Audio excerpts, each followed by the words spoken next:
Oh, baby. Oh, baby. I am who I am. My name is my name. And welcome into episode 56 of Shooting the Shit with Sands. It is oddly quiet in here. All I can hear is this fucking AC unit. That's all I can fucking hear. But guess what? I'm back again, bitch. My face looks so fat. Oh, I'm on this pod talking about my weight every 2 episodes. Listen, shit happens, right? So, you know what's crazy is you get to the age where your injuries catch up with you. Did you know that I'm at that age now, right? Tore my ACL about 5 or 6 years ago. And post-surgery, my fucking surgeon tells me, hey, listen, you're going to have some tendinitis show up in about 5 years, if not a little bit longer. Right? So, I wasn't like working out hella hard, but I was getting a run in 3-4 days a week. That's all you need to do for me anyway. That's just me, right? 3 to 4 days a week. Then I woke up one day. Bruh. I was walking around my stores. Y'all know what I do. I was walking around my stores, and every step that I like, you know when you straighten your knee up? Straighten my knee. Sharp pain all the way down to my ankle. From my knee to my ankle. Knee to my ankle. Every fucking step. So I couldn't work out for a couple months. So I've been like massaging it, rehabbing it on my own, you know what I mean? And I'm back again. So hopefully when I start working out, my face will thin up. I just see a fucking moon. I just see fucking Caillou, that fucking bald fuck.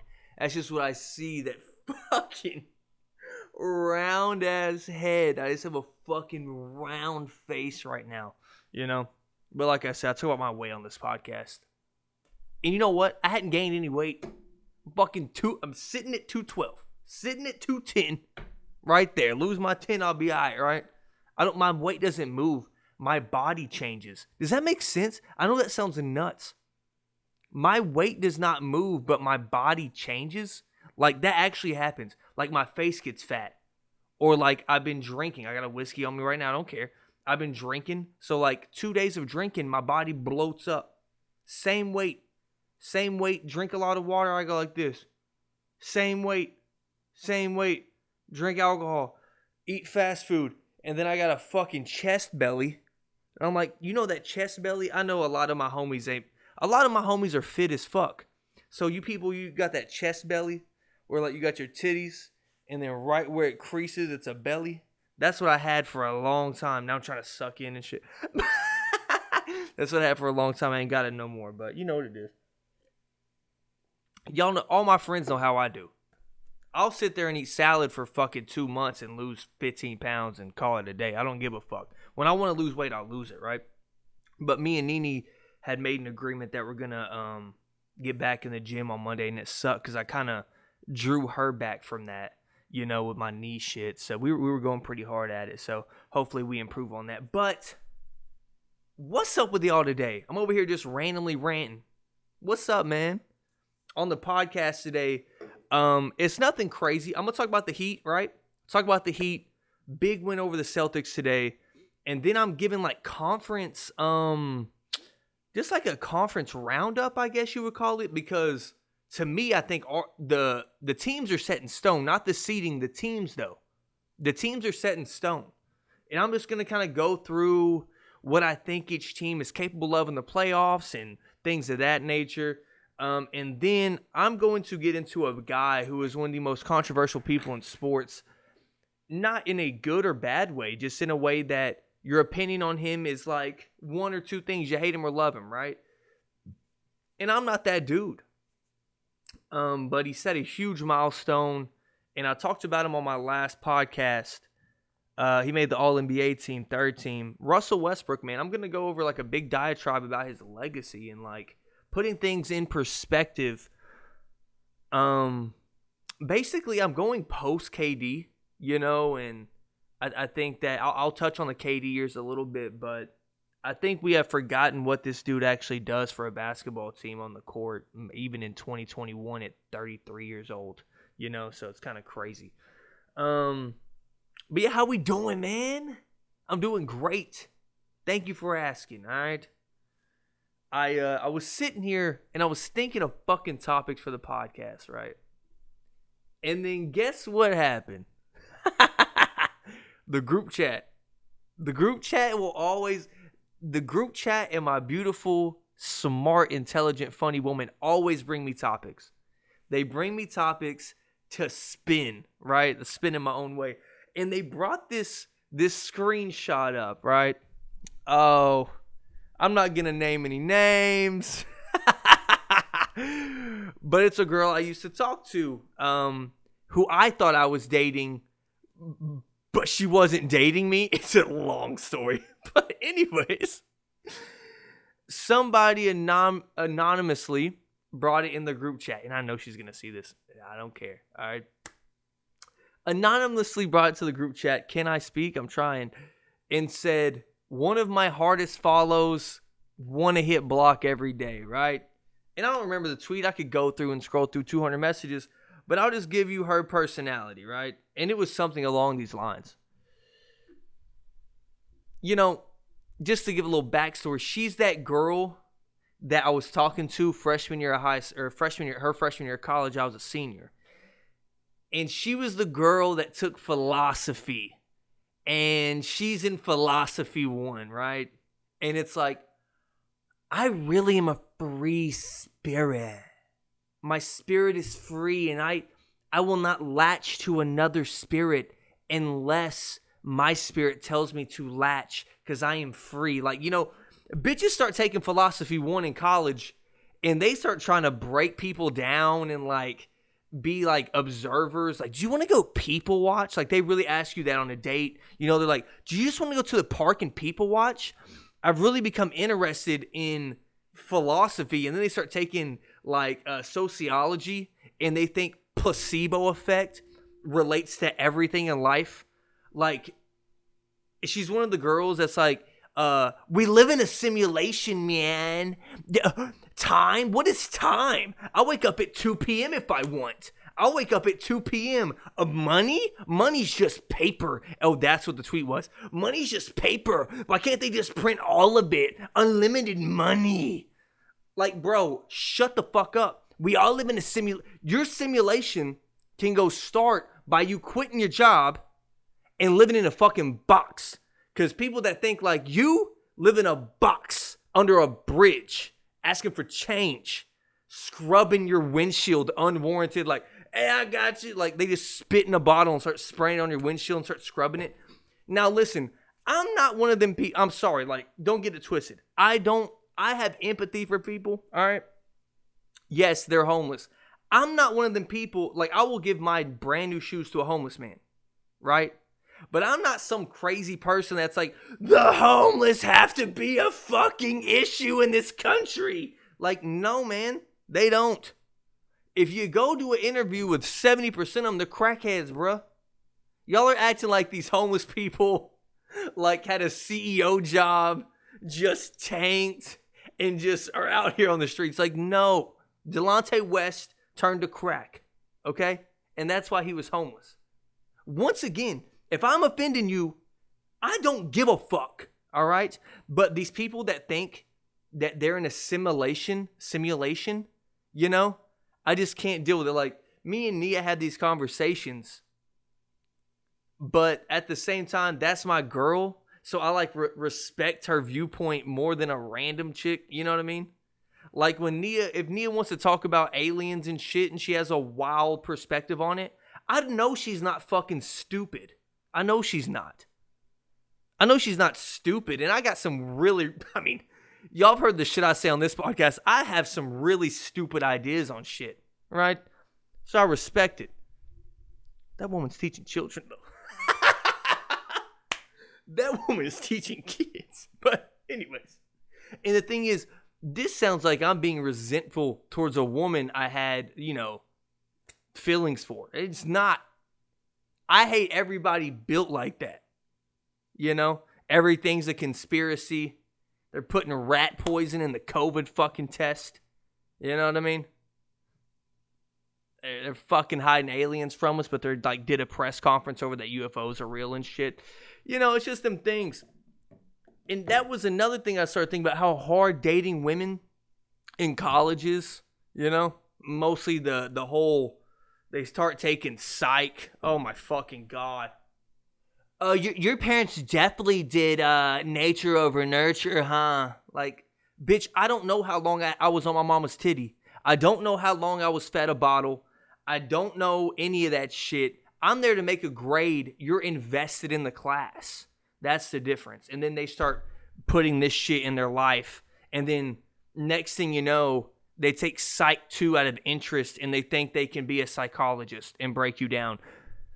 That's why all these women are on social media with these long tweets. Men are so damaging because this and that, and they have mommy issues. Like, no, I don't. I don't like you. You're not worth my time, bitch. Anyways, sports time, baby. Let's go. All right, so we're going to take a look at the standings here, right? And I'm not doing my preview. I'm talking about the Heat real quick. Okay? Because I guess it'll tie into the playoff preview, but the Heat have a big win over the C's, and we are now 2 games ahead of them with, I think, 4 games left in the season, right? So we will, like, to me, knock on wood, unless injuries happen, we will not be in the play-in. Okay? So today the Heat get a big win over the Celtics, blow a lead, but at the same time, you have to realize Evan Fournier went bananas in that quarter. I think he had 16 points in one quarter. Went crazy, and I talked about how good Evan Fournier is, and I still don't understand them trading away Daniel Tice. Now, did Bam have his way with them regardless? Yes. And in every pregame press conference, Brad Stevens talks about Bam Adebayo being a problem for them, you know? And we can talk about how talented these wings are for the Celtics, but man, you have to have a back line of some sort. They don't have a back line at all. You know what I mean? They don't have a back line, and that's going to really affect them in the playoffs. But the Heat come in, punch them in the mouth.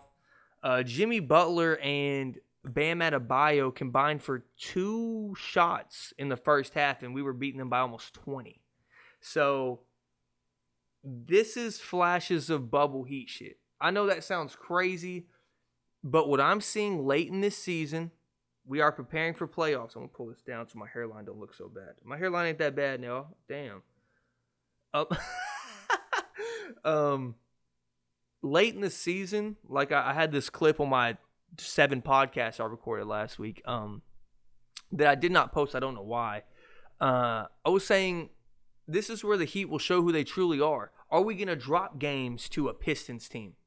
You know? Or are we going to go in there and punch them in the mouth? Are we going to drop games to the Celtics? Now that AC unit went off and I feel like I'm screaming. Are we going to drop games to the Celtics, who to me is a much more inferior team than the Heat? They have 2 top 15 talents on their team. Yes, I think Jaylen Brown is a top 15 player in the league. He's up there. He's if he's not in your top 15, he's in your top 25, he's in your top 20, all that jumbled shit. I'll just say he's top 20 then. Jaylen Brown's amazing. You know, go look at his box scores. His defense is very essential to that team, and him being able to score off those double teams that Jason Tatum brings is huge. But the thing that they will have trouble with, they're not going to be able to stop any of the teams in the top. I don't know if they can stop Sabonis if they play them. Like, I'm dead ass. I think that their best matchup would be against the Wizards or the Hornets, obviously. But if they see the Pacers, I could see them having a lot of trouble with the Pacers in the play-in when those seedings come out. You know what I mean? So that would be a big deal. I just don't see them competing with teams with elite post play. But with the Heat, one man matters on this team. I've been saying it all year, man. Jimmy Buckets, bro. We're almost winning every 2 out of 3 games with him on our team. You know, I'm getting texts about the Mavs game. Is what it is. Spoelstra has now come to this stretch. I will say this just a leak. This is my vent session on the Heat. Spoelstra is, to me, the best coach in basketball. Yes, Greg Popovich is alive. His success has not been there the last 2 years, and that's not his fault at all. Brad Stevens, to me, isn't overrated, but should be doing more with what he has. I mean, bro, y'all trying to put Brad Stevens in that top-tier category. I mean, they're 7 seed right now, bro. Sorry. They're 7 seed. And they had to make a panic move because they were tanking during the season. I thought they were going to be a top 4 seed. I called them a contender on this fucking podcast. You know what I mean? I'll address when I'm wrong. Period. And Spoelstra has this strategy now where this motherfucker wants to double team every superstar we see. We have Bam Adebayo without Jimmy on the floor. We had to double Luka. I get it. We have Bam Adebayo and Jimmy Butler on the floor. Why are we doubling? Yes, our off-ball defense with Trevor Ariza, Bam, and Jimmy is amazing. We're getting steals like crazy. Bubble Heat shit, right? We're getting off-the-ball steals. We're forcing turnovers. We did not force turnovers before the All-Star break. Jimmy was not active for fucking more than half the games. He was inactive for 16 games. And, you know, that hurt us a lot, but now Jimmy's off-ball defense, him and Matisse Thybulle are easily the best off-ball defenders in the league. It's insane. Ed Reed shit. They're not Brian Dawkins because they're not fouling people. Because Brian Dawkins came down with a hammer. Pause. But, you know, just they're free safeties in the sense that it's turnovers. Once again, Jimmy Butler's leading the league in steals. He's a star player on the team. He's a top 10 player in the league to me, in my eyes. He's a winner. And the thing with this Heat team, again, is Dwayne Dedmon. We are not scared of Bam getting in foul trouble. We're not. Now, is he a huge part of our offense? Yes, but if he gets in foul trouble and we got Jimmy Butler in the game, I'm okay with Dwayne Dedmon. He's finishing at the rim, setting good picks. He's a rim protector. What people didn't understand was we weren't missing offense when Bam was out. I mean, we kind of were with his playmaking. But with him out, we had Kelly Olynyk guarding the paint, bro.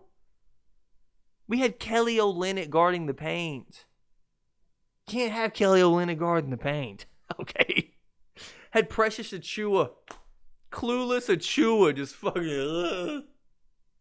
What's the play? Where do I go? Dear God, the thing is that kid's going to be a good player. That's the problem.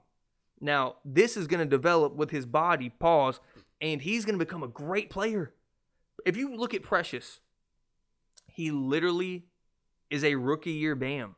I know that sounds nuts. Go watch Bam highlights from his rookie year when he got thrown into the fire because Hassan Whiteside's a piece of shit that gives up on his team. Right? Go look at that. Athletic, offensive rebounds, rolling to the basket, nothing but dunks, had no skill, just pure heart, will, and get easy buckets. And that's what Precious brings to the table. Right? But with this Heat team, nobody wants to see us in the playoffs. I promise you that. I don't give a fuck about these. I'm done. I have never, by the way, listened to Heat Nation. Okay? Worst site in sports probably. Well, everybody has that site for their team, but this one is overly ambitious with their bullshit that they put out. They're just like, they'll throw shit at a fan to make the fans think it's true. You know? And I'm in this exclusive Twitter chat with like the biggest Heat fan account. Like the Miami Heat followed that account and will hop in the group chat. I'm in that account. You know, I'm in that little world. Oh, they keep posting Heat Nation things in there. And I'm like, bro, quit listening to that biased shit. But nobody wants to play the Heat. We got one dude on the team today. Jimmy Butler made one field goal at half and almost dropped a 28-point triple-double. Like, this is what we're talking about here. We're talking about a dude that dominates games without scoring. He dominated today, and he did not score the first half. Steals, rebounds, assists, all that, man. So, you know, we're going to get in a commercial break. We're going to get into this conference roundup, NBA roundup, I guess. Break down some teams within the conferences to see who I think will give people trouble, shit like that. And, you know, then we're going to talk about Russell Westbrook. Who would have thought? Me giving Russell Westbrook roses. My God. Hang coming at you from a different angle here. I was getting tired of this goddamn ceiling fan showing in my fucking. It's killing me showing in my camera. I'm sorry, I can't do it anymore, man. Can't do it. Wait, can I tighten this up? I'm over here trying to figure out how to use my fucking mic while using it. All right, there we go. Tighten this up. All right, man. Listen. So after commercial break, we're going to get into kind of the conference, preview, I guess. I don't know, it's basically a league overview and the damage I think they could do. So these are pretty set in stone with the 10 seed up with the play-ins, right? So, and I believe they say that the 10 and 9 seed have to win 2 times in a row. All right, so it's kind of scary when you think about that if you're a fan of those teams. So I did not update the Clips record. Let me do this. They are 45-23. That's actually a big deal. 45-23. So let's just start off with the Western Conference, right? In the Western Conference, we got the Jazz. We're gonna go 1 through 10. Jazz, Suns, Clips, Denver, Dallas Mavericks, Portland Trail Blazers, LA Lakers, the Warriors, the Grizz, and the Spurs now. To me, the 7 through 10 is pretty much locked up. Okay. Dallas is 1 game ahead in the losing category. For Portland, they got the fucking Cleveland Cavaliers tonight. If they dump that game, that's a huge loss. That'd be an astronomical choke.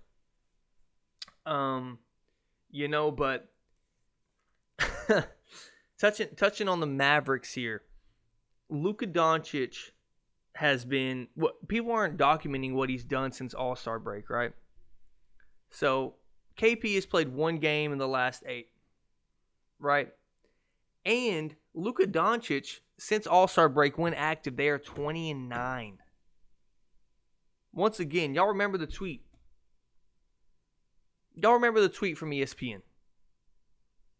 Knicks have the pick. You don't know what they're going to do.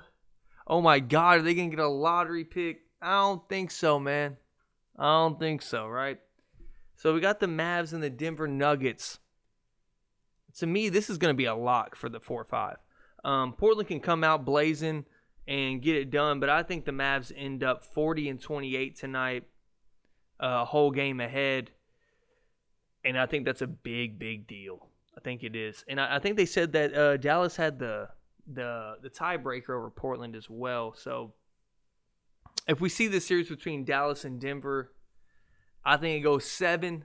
I think it's too close to call, and I don't know. It's just without Porzingis, Dallas is so Luka-centric that it makes it incredible. Like we got Tim Hardaway Jr. spazzing on the Heat, right? Because we keep doubling, and we keep doubling, and just keep doubling, and we're letting a top tier shot maker, to me, below superstar.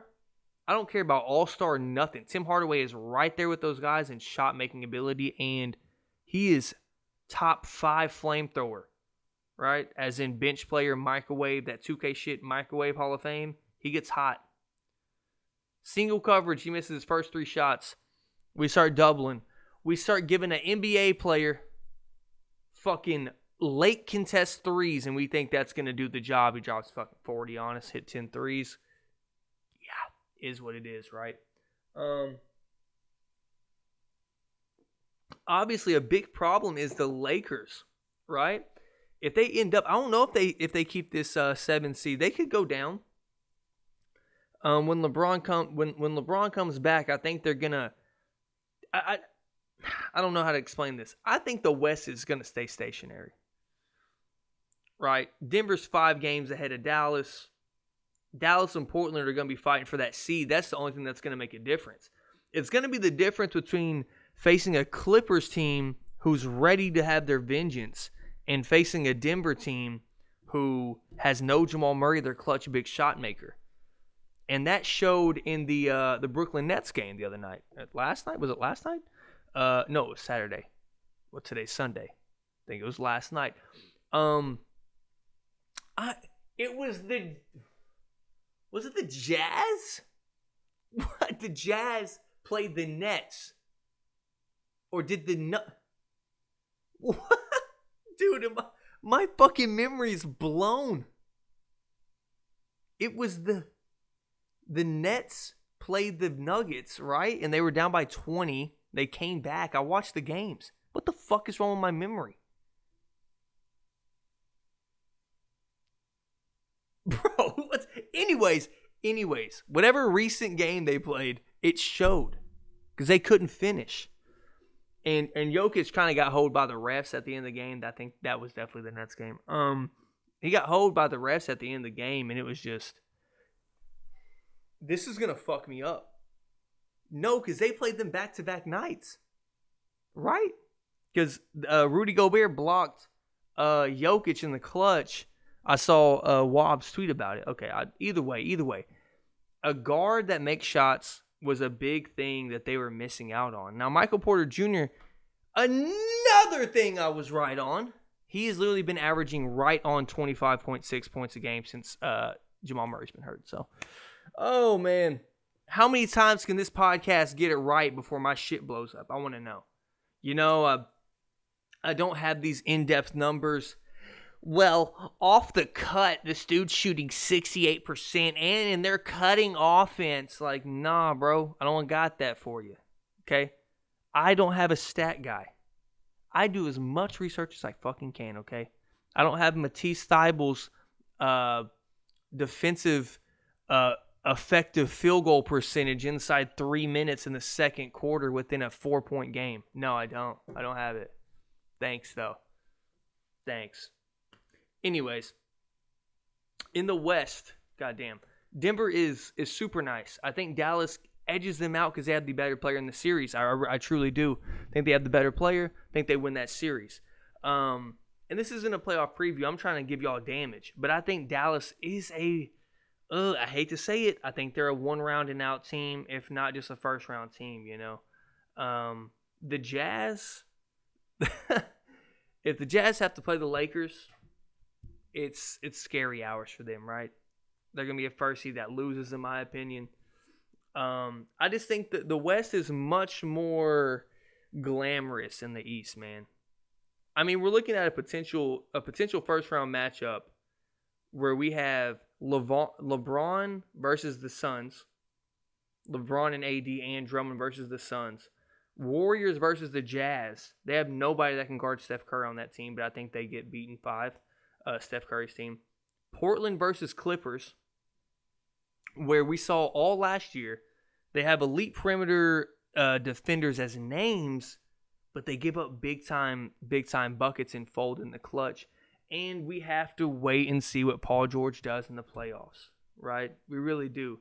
So teams I really see going to the Western Conference Finals. I mean, I think the Lakers go, but I'm going to take the Lakers out of the situation. They are not fully healthy yet. LeBron hadn't even came back yet. I don't want to talk about him, right?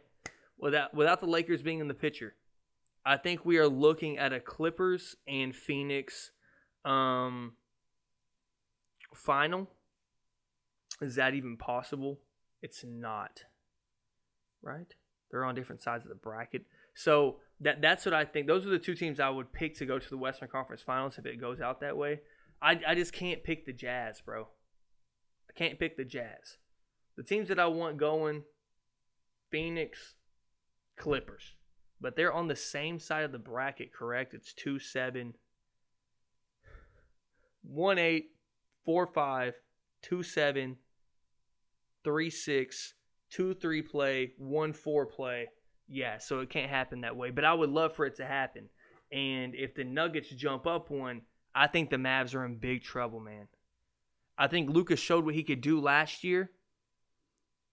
I just don't think he can repeat that. Once again, they lost in, was it 5 or 6? I think it was 6. They lost in 6. I don't know. I don't know if he can repeat those performances. And I know that team cannot keep up with this new Clippers team. This new Clippers team is better than last year, by the way. They are better. And I just think people doing damage down there. Obviously, I think the Lakers can make the finals. Man, when the playoffs come around, I'm letting y'all know if the Lakers are fully healthy and I see a fucking 2-game sample with LeBron fully healthy, because he's obviously not. He came back on that ankle. He said, oh, fuck. This shit still hurts really bad. Sat out for a couple weeks again. It sucks to see it. And that's another thing. I know I'm just ranting, but guys, my mind is going crazy right now talking about basketball. I love this shit. That's another thing I was speaking on the podcast, like maybe 3 episodes ago, how we kind of got lucky with the AD year, didn't we? As LeBron fans, we go, okay, if AD stays healthy, we know what LeBron can do with a guy that good. And then now we have a season where both of them are collapsing, right? A way more serious injury for AD. LeBron can recover from an ankle injury even if he has to have surgery in 6 to 8 weeks, right? It's a lot of rehab, and the ankle is an ankle. Mostly for a guy that big, it's not a Steph Curry situation where he always rolls it. Like, I think a basketball player rolls their ankle 6 times a game, in my opinion. Like, I used to roll my ankle all the time, right? I actually tore 3 ligaments in my ankle. Yeah, I was an injury-prone fuck. But, yeah, I think with them healthy, the Lakers aren't beatable, man. I'm sorry. I can't take who I still think is the best player in the world, by the way. I can't take that dude with a dude who I think is top 5 in the world when healthy, and a center who is a top 5 center in the world, but hasn't got the exposure needed. And he may be a stat sheet stuffer and not a winner. I don't give a fuck when he's your third wheel. And you got Dennis Schroeder, who hasn't been healthy either. And you got Montrezl Harrell coming off the bench. They have scoring from all different ways. And once again, the Lakers have stayed in the top 3, not 5, whatever, 3 in defensive efficiency and defensive rating since LeBron and AD both got hurt. And LeBron was on course to be one of the top perimeter defenders in the fucking NBA this year before he got hurt. Remember that. Remember his individual defensive rating? It was insane. His opponent field goal percentage was like below 41%. I mean, fuck, man. And in the East, we have kind of a sleeping giant. The 76ers haven't been talked about. They're on an 8-game win streak. The national media, and I'm not doing this because Chris is my homie. I don't give a fuck. Me and Chris kind of beefing in the chat. He's talking about I want to be KD when I grow up.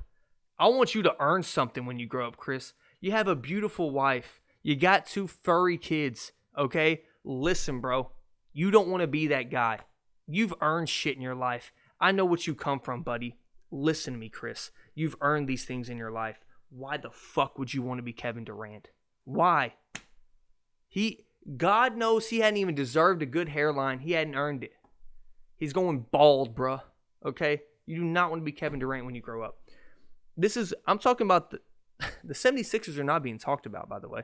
You know, Ben Simmons has 3 bad games in a row, and they'll cover it like it's a fucking wildfire, burn the franchise down. Joel Embiid is an aggressive one game, burn it down, trade him. But when they're doing this shit, when they're fucking winning 70% of their games, going 47-21, we don't hear a peep. We don't hear a peep. And you know what? Unfortunately for this team, who was healthy 1 year and was 1 game to me from being in the finals with a incredible 6 bounce buzzer beater by Kawhi, I think they go and win that series versus Giannis, and they go win the series, and they go to the finals, and they probably win that series. Do I think KD gets hurt? I don't know. I just think they beat them. You know, I think they do. I think they have a ring. You know what I mean?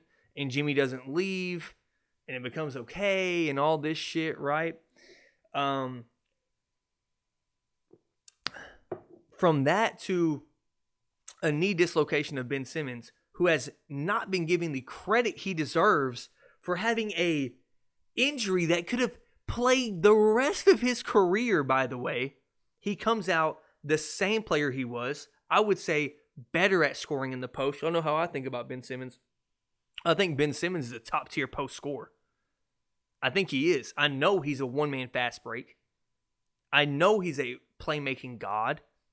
And he is the best defender in the fucking world. I don't care about Rudy Gobert, bro. Get that bum shit out of here. And I just think it's funny, you know. They're talking about the Nets. The Nets had the same record in their last 10 as the Hawks, the Pacers, and the fucking Hornets. I don't know why we keep talking about the Nets, but when James Harden gets healthy, but how about we talk about the healthy team who has produced week in, week out, game in, game out? How about we talk about that team?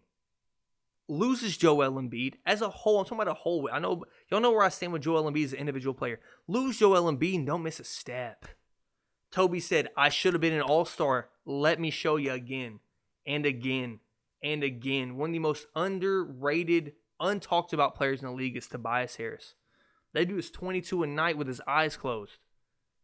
Jump shots. He's a jump shooter and really a contested jump shooter. You know, he has that little hezzy pull up in the paint, and it looks like, I don't know how to explain this. It like almost hits the ceiling, but it has that arc where it looks like it airballs. It hits so much non-net, like it goes through the hoop, and it doesn't hit any net because it's so wet, and it just goes right to the net.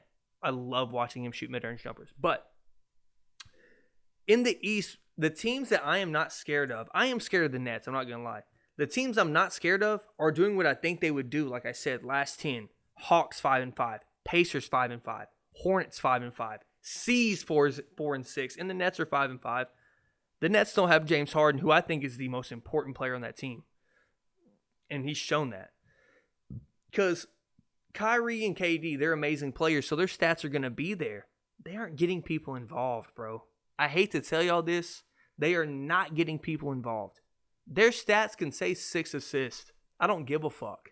They're not getting people involved in the rate that you need it. James Harden is different from them two guys because he can go in with the fucking 10th, 11th, 13th, and 14th guy, and you will not lose a beat on offense. You will not lose a step, and you don't have to score any points. You will not lose a step.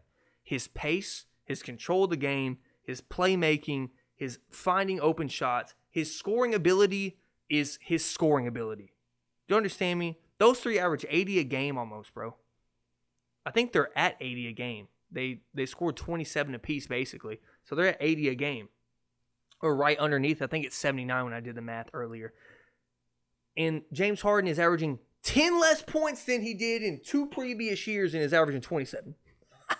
You know how fucking crazy that is? Do you know how crazy that is? James Harden is averaging 10 less points than he did the year before and still averages more than 25 points. That's fucking nuts. And when I'm going to get into his legacy too. If he wins a ring, his legacy becomes, man, we're talking about one of the greatest offensive players ever on the team with 2 of the greatest offensive players ever.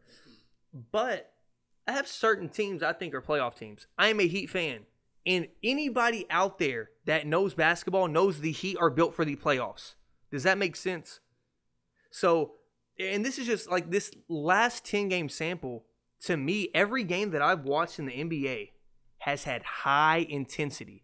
I don't give a fuck if the 76ers are playing the Cavs. I don't care if the Mavs are playing the fucking Pistons. There is this high intensity from these elite teams, and they may give up leads. Or they may, but they fight back. They don't just go, regular season. It's no, get the starters in. We need to win this game. There's this playoff intensity these last 10, right? And it's so funny. I go into it going, who am I scared of? Who am I not? I'm not scared of the Hawks, like I said before. Pacers, Hornets, Celtics, at all. At all. And with the Nets, I swear to y'all, I am not scared of them if James Harden does not play basketball. I am not scared of KD and Kyrie. I swear to God, I'm not. Go look at their bench, bro. That shit is laughable. And I know KD's a walking 30. I know he is. But when that 30 turns into 9 for 28, 30, it's a different 30. When Kyrie comes in and goes 7 for 21 and drops 26, that's a different 26. It is. It's just a different 26. It just is, man. The teams that I think are playoff built are the Heat, the Knicks, 76ers, and the Bucks. Look at this shit. 76ers are 8-2, like I said, on an 8-game win streak. Bucks are 8-2 in their last 10, 5-game win streak. The Heat are 7-3, one of them not being with Jimmy Butler in their last 10. And the Knicks are 7-3. They just came off a 2-game losing streak and won one, so they're actually like 8-2 in their last 10. And those are the teams I'm worried about. I think it's funny how that works, how I just go, those teams late in the season will look at it different, you know? I don't see the Hawks being that big of a deal in the playoffs. They have a very dynamic player. His name is Trae Young. That roster is very good. I think Clint Capella could annoy the fuck out of people. But if you're telling me the Hawks are playing the Heat or the Knicks, you got me fucked up. I'm not picking the Hawks, right? I think that there's a lot of unproven talent going into the playoffs when, I don't know, I saw the 76ers, they're not unproven. People forget what the 76ers do when they're healthy, it seems like, in the playoffs. You know, they did have Jimmy Butler, who might be, other than Joel Embiid and Kevin Durant, yes, over Kyrie. I think he's the best player in every series. Yeah, yes, Giannis, yes. I'm not talking about skill-wise or, does that make sense? Like, I believe I saw him beat Giannis down. I saw what we did to Giannis. He averaged 22 points in the series. I saw him, look bad. I think the only game they won was the one he got hurt in. Like, I saw that team just deflate when they saw how he was playing. Beat him in 5. People forget, I'm not scared of the Bucks. We just beat them in 5. We beat them in 5, and it was not close. They had 13-point leads, hitting threes all over the place first quarter. Settle in. Fourth quarter, Jimmy Butler. 40-piece. Too small. Get him off me. Like, this is the shit I'm talking about. 76ers I'm fucking scared of. They got a goddamn 7-3 unicorn that's going to sit there. And the thing I get mad about with watching him is that he has that thing where it's, I don't know how to explain it. It's a Shaq thing, right? The worst shot you're going to get is a contested 12-footer from the best player on the floor. I don't want that. I don't want to face that shit. That's a problem. That's what I was saying about CP. So with Joel, he simply gets you good shots from his existence on the floor. From him putting on a jersey 100%, 25%. He gets you a good shot. And that's why I don't want to play those motherfuckers. I don't want to play them. We double Joel. And then he struggled. I can just see, oh my God, I can picture it now. He struggles with the double team the first 2 games, right? We go up 1-1. Probably should have won one of those games. We're up 1-1, right? And then he comes back game 4, game 5, game 3, whatever, and he dishes out 11 assists. Seth Curry hitting. Ben Simmons hits a fucking corner 3. You know, I can just picture it now, and then me and Chris's friendship turns into ashes. Oh, it's a good time in the East right now. I'm sorry. It's going to be fun to watch those. I'm not worried about the Celtics. They don't have enough backline pressure. The Hornets will be fun to watch LaMelo, and I think LaMelo will make plays. But if they face the 76ers, they ain't got a shot. I'll say that. But obviously, I've said this all year, the 76ers are my favorite to come out the East. So, yeah. But we're going to get into this man. Woo! Russ. We're getting into Russ. I'm telling you, I'm coming with the hour pods, man. I'm here for the hour pods. I think my content's fire. Now, do I like a quick little listen, a little 45-minuter? I do. And talking about Russ, the Wizards are, from his play, really, and I just watched that game where he got his, getting into this, his 181st triple-double, the most of all time. Or tied the most of all time, thinking that it was going to take him a long time. It's so funny. NBA media thought it was going to take him a long time. He did it in a couple seasons, which is crazy. After averaging a triple-double, now for his 4th season, 3rd in a row, I believe. And people forget how the season that it would have made it 5 was the Houston season. He averaged 28, 7-7, or 27, 7-7. Just a completely great year from him. Career high in fucking field goal percentage. He played great, and he was alongside a top 5 player in the NBA in James Harden. So, but the Wizards are in there, and they're scary, man. People forget what we didn't get from that game that nobody talked about. I watched y'all heard Bates on the pod, right? I watched my homies' teams. I watched the Mavs. I watched the Sixers. I watched the Heat. I watched the Nuggets because of Lucas. He's a fake fan. He was a fake fan. He was hoping for a Jamal Murray injury. I'm just saying he was because he wanted MPJ to get a bigger role. He wanted Jamal Murray traded, and he celebrated when he got hurt. I didn't say it. He did, right? He celebrated when Jamal Murray got hurt. I watched that from the buzzer, right?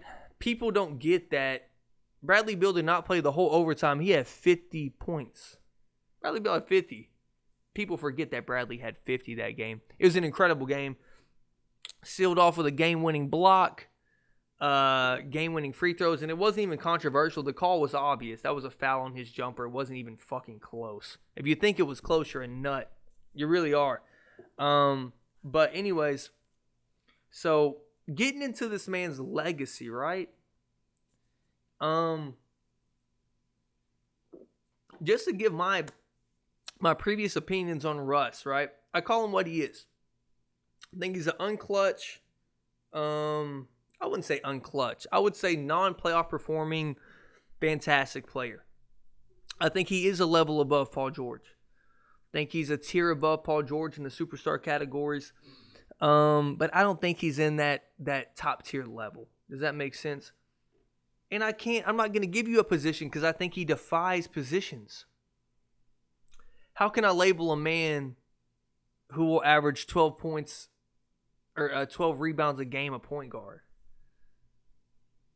How can I label a man a shooting guard when he averages 11 assists? How can I label a man a point guard when he averages 25 points? Does that make sense? Oh, she cleaned the bathroom. That bleach is going to fucking infest my brain. How can I, you know what I mean? Like, how can I judge that? And with this triple-double thing, I'm going to skip basically more than half of his career. I think that the Thunder years were cool, right? The Thunder years were awesome with KD. KD ditched him like a bitch. That's just a fact. People forget, guys, KD lost a 3-1 series. He was up 3-1 in, lost 3-1. Then joined a team that lost a 3-1 series that was 73-9 while not letting Russell Westbrook know what he was doing, which is fucked up, right? And I just had these numbers laying here. And so the year KD left, first year Russell Westbrook, right? First year Russell Westbrook averages a triple-double. One of the most amazing individual seasons I've ever seen in my life. You go watch those highlights. It's fucking incredible. So just to give because I remember and I was like, their roster wasn't that good, and I didn't realize how bad it was. Just to give y'all context, they had 12 players that were in year 4 or under. 12 players. And they had notable names on there. Jeremy Grant was in year 2. Victor Oladipo, year 3. Andre Roberson, year 3. Sabonis was a rookie. Domantas Sabonis was a rookie. Steven Adams was in year 3. This is a fucking rebuild squad. Russell Westbrook led them to 47-35. What? 47-35. And to round out the roster, they had Nick Collison and Enes Kanter. That was their rotation. 47-35 for this man. You get that? Sam Presti was trying to do a rebuild. Russ said, nah. He goes to the playoffs that year after winning MVP. He goes to the playoffs that year. He loses a game where he drops 51, 10, and 13. He loses another game where he drops 35, 14, and 14. And then he loses another game after losing in 5 where he dropped 47, 11, and 9. Yuck. Hunter, what's his shooting percentage? That was my question back in the day. Why the fuck are we asking that question? He put up 47. I don't give a fuck if he made 47 free throws, motherfucker. He put up 47 in a playoff game and lost in 5. In 5. Listen, as a previous Westbrook hater, I understand. I'm older now.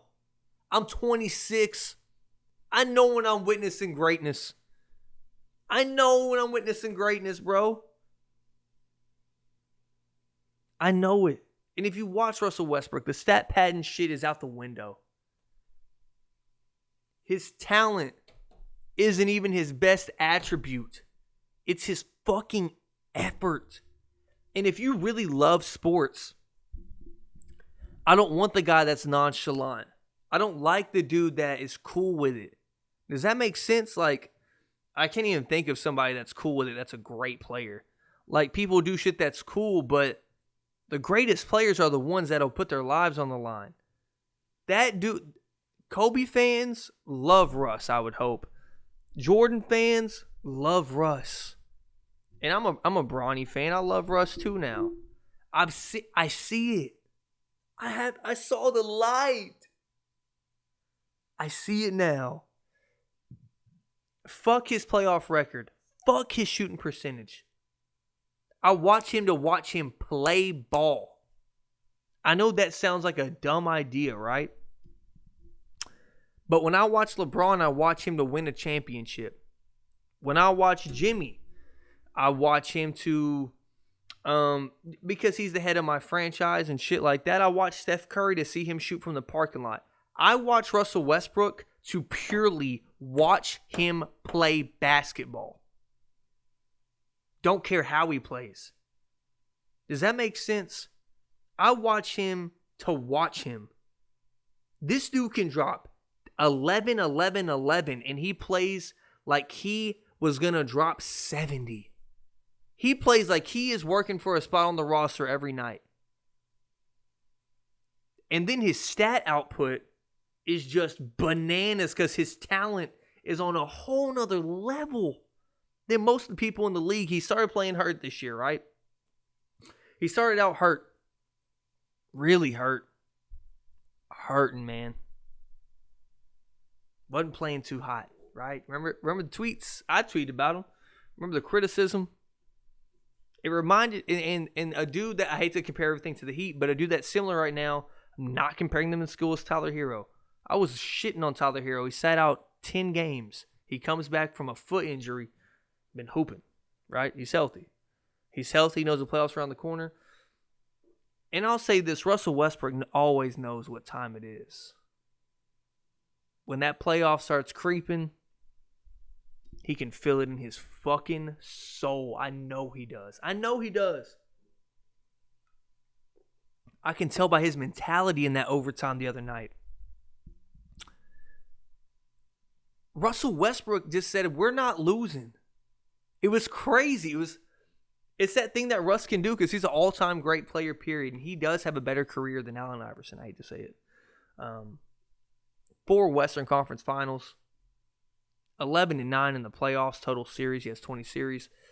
A finals appearance. 0-1. Play against arguably one of the greatest teams ever. But yeah, Russ said he ain't losing that night. Offensive rebounds. Defensive rebounds. Sprinting everywhere. Like, Russ doesn't need an excuse to work hard. That's the difference. Russ does not need an excuse to play hard. Up 20, down 20, tie game, OT, first quarter, fourth quarter, regular season, exhibition, playoffs, finals, first round. Same consistent play style. You may hate his rushed mentality. You know, his I'm going to do it by myself mentality. But guess what, man? I started respecting what the fuck he does. I started respecting his respect for his profession. That's the best way I can put it. That son of a bitch, in a good way, puts his fucking heart, soul. Dude, we talk about how people play after their relatives die or somebody close to them dies. I hate to say it. Russ plays like that every fucking night. Russ plays like somebody in his family passed away. Or that he has something to prove, or he had a bad game last game. Every game. 82 to 100, whatever he plays. It's insane. And back to his legacy. Well, I'm just, once again, guys, I'm just ranting here, bro. Been a week. And y'all want to talk about, there's all these, when I have arguments with my friends who are really Kobe Jordan guys more than LeBron, they'll never say Kobe's not better than LeBron or LeBron's better than Kobe, which if you really know basketball, you know it's really not close, right? RIP to Kobe though, no jokes, all that shit. But we all know that if you really know basketball, you know that LeBron is just a better basketball player than Kobe Bryant. But we're not going to get into that. So my whole thing is those guys, those Kobe Jordan guys are, we want LeBron losing, shooting 58 times and hitting 10 rather than him shooting 15 and hitting 9, right? That's what you got in Westbrook. So his first year with Paul George, we all know what happened. They go down to the Jazz in 6. The infamous Paul George game where he drops fucking 5 points, 2 of 16 in game 6, right? People give Russell Westbrook a lot of criticism for not knowing when it's not his time. So this is a wild stat, by the way. I did research, and this is crazy. Prepare for this. In the first 4 games of that series, he was trying to be a good teammate. Paul George played good. Dude, playoff piss only happens in big games. Game 1, 36. Game 2, 23. Game 3, 32. Game 4, 34. Oh, he was balling. It was balling. It was going off. But he realized, and you go look at the box scores, Paul George is dropping 30. They lost by 17. Westbrook goes off. They win. Last 2 games. First 4 games, Westbrook shot 79 shots total. In the last 2 games alone, no more Mr. Nice Guy. Game 5, game 6. Russell Westbrook shot 82 shots. Yes. Look it up. Look it up, bitch. He shot 39 and 43 shots. He did. He went 45, 15, and 7, and 46, 10, and 5. Those last 2 games. He said, I'm done being Mr. Nice Guy. We're not going down on my watch. I will not let them beat me. And I would say I'm letting them beat me, if anything. I'm not letting them beat you and y'all. Right? And I honestly respect that shit. Somehow, some way, I respect a motherfucker who's going to shoot 39 shots and be like, no offense to y'all, fuck my teammates. Russell Westbrook is the best player on that floor. Fuck it, bro. Take them 39. Take them 43 shots. Look it up. That's wild. He really shot 82 shots in 2 games. Like, if you really think about a dude shooting 41 times. But when your teammate goes 2 for 16 and you know he ain't got it. You know he ain't got it. Right? He knew he didn't have it. You got to take over. I'm done with you. It's not your turn no more. Joe Ingles is in your head. This is where playoff piss started, and it was really the next year. And once again, Paul George's stat line will never look bad. This is what I was talking about with KD and Kyrie, right? His last year with them, they lose to the Trail Blazers, give him the walk-off. That's just Dame Lillard being Dame. Paul George had 3 games that stood out to me. 8 for 24, his stats looked amazing. 3 for 16, stats looked amazing. and 8 for 21. Stats looked amazing.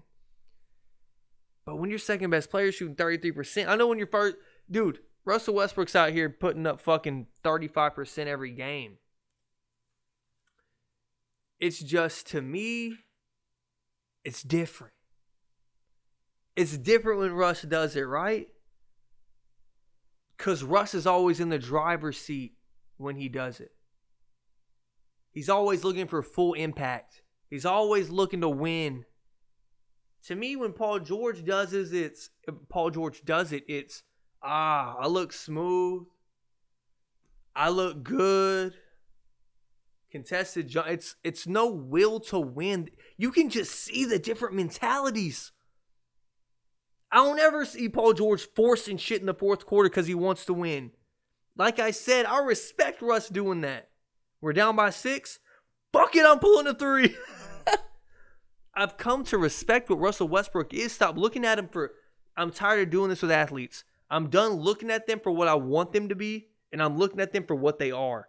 And once you start doing that with anything in life, really, but people, anything, but mostly athletes, bro, stop begging Russ to be a fucking a Chris Paul. He's not. He's an athletic freak. You want him to be Chris Paul? I don't. I got a Chris Paul. He's fantastic. He's amazing.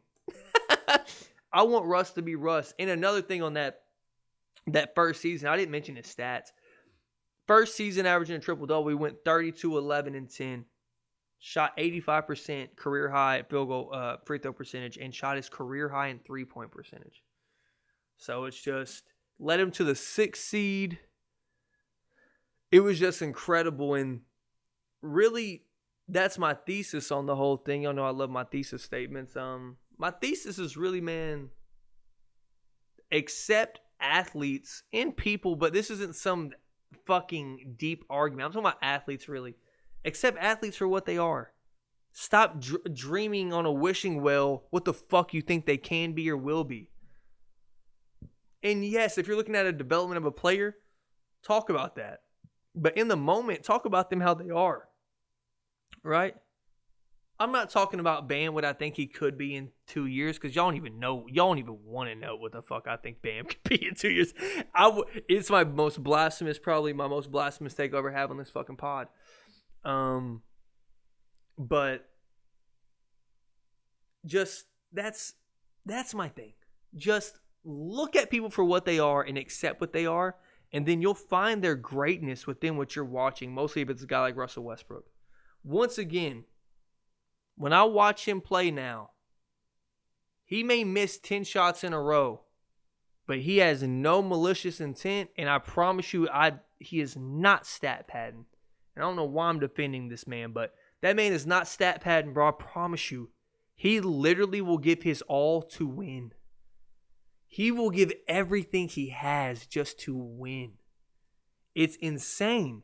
And now you see it with them. They got healthy and they are went right up the standings. They were like in last place in the East, bro. And that's hard to do. He got healthy. People aren't talking about him now, man. They're seeing his gaudy stats the last 10 games. They aren't talking about what he did while Bradley Beal was hurt. He was really carrying this squad, and they easily could have rolled over. But guess what? They got fucking Russell fucking Westbrook on their fucking team, and they didn't. So that's really all I got on Russ, man. His legacy, once again, he defies a position. He defies what you're supposed to be able to do on a basketball court. You're not supposed to be able to average 22. This month, what is he averaging? 23, 16, and 16. Those are real stats, I believe. NBA Central posted today. Or last month, sorry, the month of April. Yeah, man. I'm not putting a ceiling on Russ. Russ is a top 10 player that I've ever witnessed in my entire life. And that's saying something, because I grew up in an era with D. Wade, Braun, Paul Pierce, Kevin Garnett, Tim Duncan, Dirk Nowitzki, Chris Paul. Like, we're talking about a lot of legends, man. And I think that, once again, positional basketball is for a novice of the game who needs a 1, 2, 3, 4, and 5 to describe where people go and what people play. This is a positionless basketball league, and I'm not going to limit Russell Westbrook to a fucking position and put him in a top 5 in a point guard list that don't even matter to him. That man is an outstanding player who gives his all every night, and that's what he is to me. He is one of the best competitors I've ever seen. He is the best competitor since Kobe Bryant on the basketball court. And that's that. And with that, it's in the pod, man. Y'all know what I'm coming back with.